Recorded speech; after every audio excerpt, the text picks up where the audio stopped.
Niin, täällä sitä ollaan Norjassa tänään 23. päivä heinäkuuta. Kello on 10 aamulla Suomen aikaa ja 9 aamulla Norjan aikaa. Tää on tämmönen Vastjo, joku sen niminen pikkukaupunki täällä näin.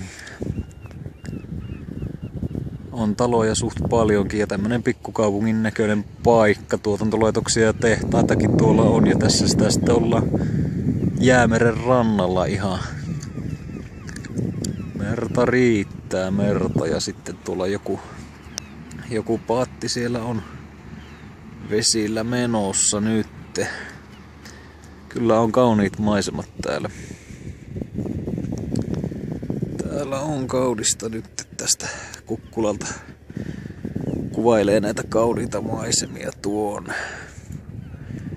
Jäämeri jatkuu tonne pitkälle sitten vielä eteenkin päin. Kyllä täällä on aivan upeeta. Todella hienoa.